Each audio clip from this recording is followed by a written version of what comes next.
Teorema Pitagoras rumusnya seperti ini. Apakah betul seperti ini? Supaya kalian tidak penasaran lagi, yuk mari kita bahas.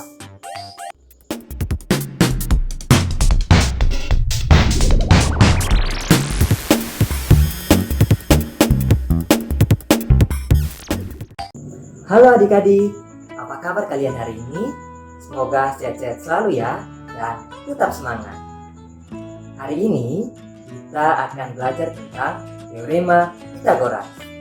Nah, pembelajaran ini bertujuan agar adik-adik mampu menjelaskan Teorema Pitagoras, membuktikan Teorema Pitagoras, dan adik-adik mampu menentukan panjang sisi segitiga siku-siku jika panjang dua sisi diketahui. Nah, sebelum kita bahas materinya, apakah adik-adik masih ingat rumus luas persegi dan luas segitiga siku-siku? Coba adik-adik sebutkan. Iya, betul sekali. Rumus luas persegi itu sama dengan sisi kali sisi, atau S kali S, atau S kuadrat. Dan rumus luas segitiga siku-siku itu sama dengan setengah kali alas kali tinggi. Kemudian, apakah adik-adik masih ingat materi pangkat dan akar? Kalau masih ingat, coba sebutkan salah satu contohnya. Iya, betul sekali. Salah satu contohnya, 2 kuadrat itu sama dengan 4. Dan akar dari 4 itu sama dengan 2. Mungkin adik-adik akan berpikir, apa sih manfaat adik-adik mempelajari materi ini? Nah, perlu adik-adik ketahui, dengan mempelajari materi ini, adik-adik dapat mengetahui apakah sebuah bangun itu benar-benar segitiga siku-siku atau tidak. Teorema Pitagoras biasanya diterapkan di berbagai bidang. Salah satu contohnya di bidang arsitektur. Seorang arsitek biasanya menggunakan Teorema Pitagoras untuk mengukur kemiringan sebuah tanggul agar mampu menahan tekanan air. Kemudian, seorang tukang yang hendak membangun rumah biasanya menerapkan Teorema Pitagoras untuk memastikan bahwa sudut-sudut fondasi bangunan benar-benar siku-siku. Nah, inilah beberapa manfaatnya.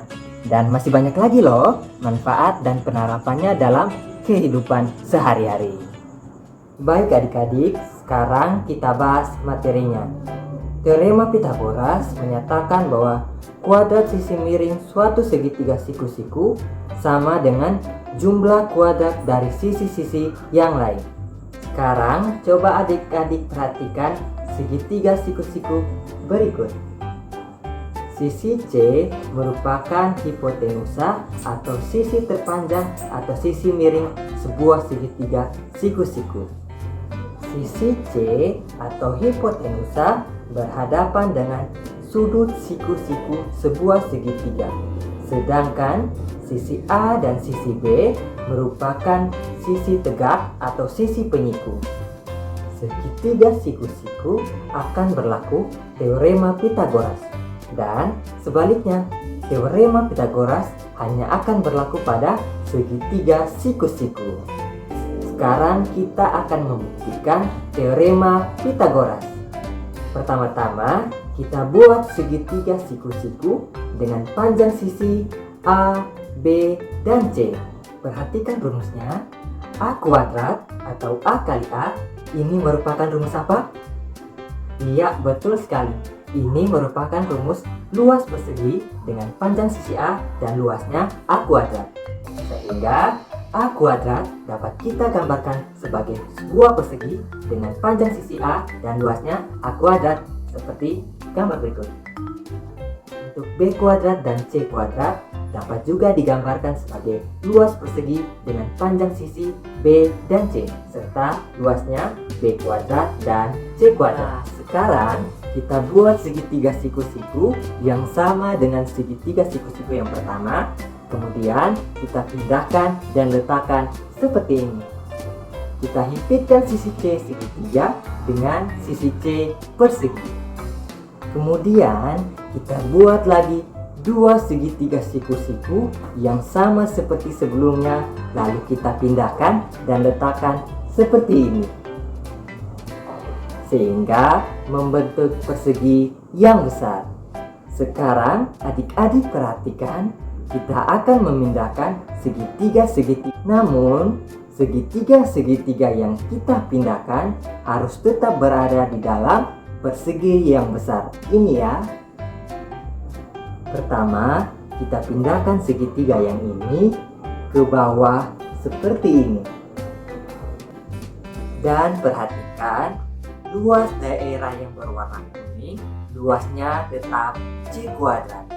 Karena kita hanya memindahkan segitiganya tanpa mengurangi ataupun menambah luas dari masing-masing bangun, baik itu segitiga maupun daerah yang berwarna kuning. Kemudian kita pindahkan segitiga yang ini ke kiri dan segitiga yang di bawah kita pindahkan ke atas. Dan tentu luas daerah yang berwarna kuning luasnya tetap C kuadrat ya. Coba adik-adik perhatikan daerah yang berwarna kuning. Ternyata daerah yang berwarna kuning berbentuk dua persegi dengan panjang sisi masing-masing persegi adalah A dan B. Sehingga persegi kuning yang di bawah luasnya A kuadrat dan persegi kuning yang di atas luasnya B kuadrat. Ingat, luas daerah yang berwarna kuning secara keseluruhan luasnya sama dengan C kuadrat ya. Ini berarti kita telah membuktikan bahwa teorema Pythagoras C kuadrat sama dengan A kuadrat tambah B kuadrat itu benar. Agar adik-adik semakin paham dengan materinya, sekarang adik-adik perhatikan contoh soal berikut ya. Diberikan sebuah segitiga siku-siku seperti gambar di samping. Tentukanlah panjang sisi X.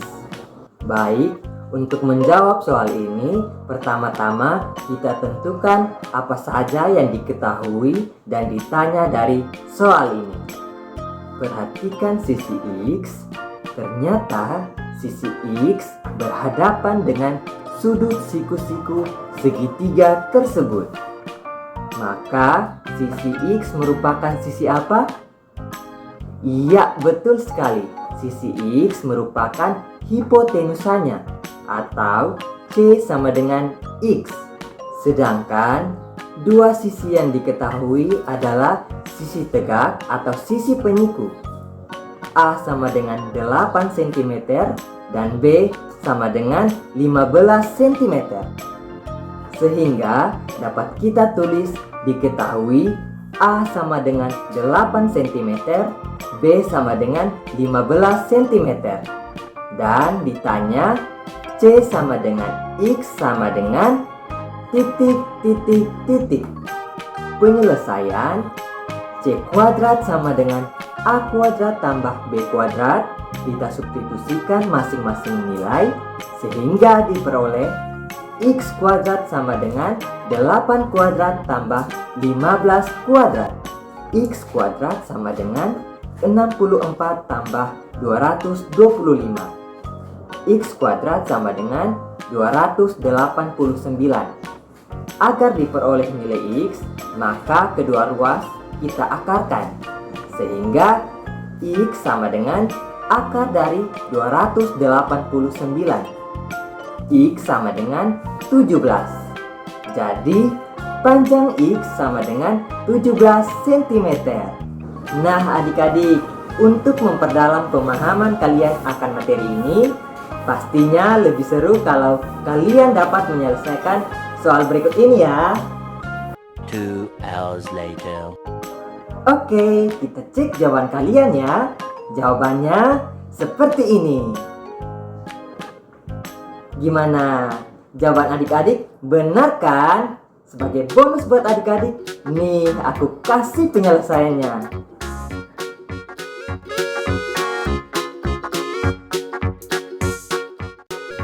Perlu diingat ya adik-adik beberapa poin penting ini. Sekian dulu ya pembelajaran kita kali ini. Jangan lupa like, komen, dan subscribe serta share ke teman-teman kalian ya. Bye-bye.